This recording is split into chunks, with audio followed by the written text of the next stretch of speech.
یەکەم یاری یانەی چوار قوڕنەیە لە خولینیابی کوردستان و لە پیرمان بووەتە میوانیانەی ئەڕەڕات.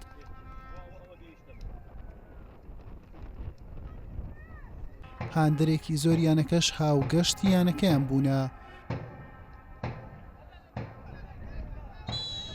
یاریەکە دەستپێکێکی خێرای هەبوو. ئەڕەڕات زوو گورزی خۆی وەشاند و لە چرکەی 45 لە ڕێگای ئیسماعیل یاسین با گۆڵی یەکەم پێشکەوت.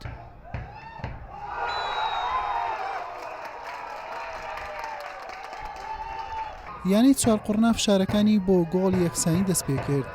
زۆر جاریش مەترسیدار دەردەکەوت. لە دواخولەکی نیوە یەکەم لە هێرشێکی هەڵگەڕاوی چوار قوڕنا نەزیر حەمیدی بەرگریکاریانی ئاڕات بە هەڵا گۆڵ یەکسانی لەسەرخۆیان تۆمار کرد و ئەنجامەکە یەکسان بوویەوە.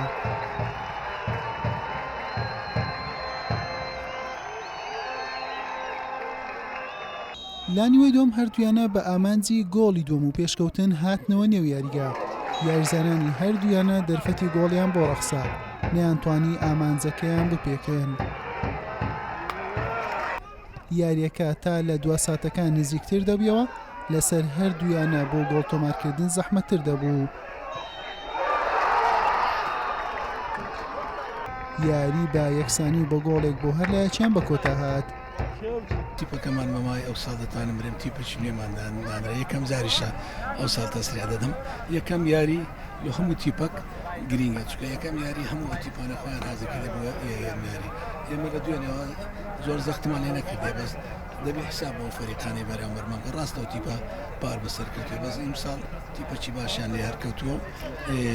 نەتیجەکەش تقریبا دەبووە لە ساڵحیمە بیبێستەوە تۆپانە یەکچکە و گۆڕێ نازانی تۆزێک یاریزانەکانی ما لە خۆباییان پێوە بوو.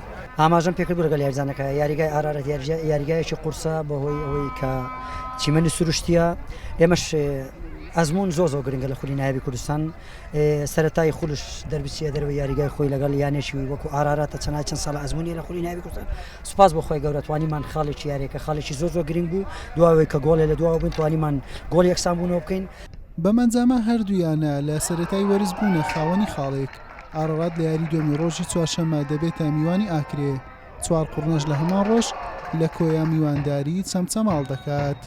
حوسێن محەممەد کەناڵی ئاسمانی پێیام پیرمام.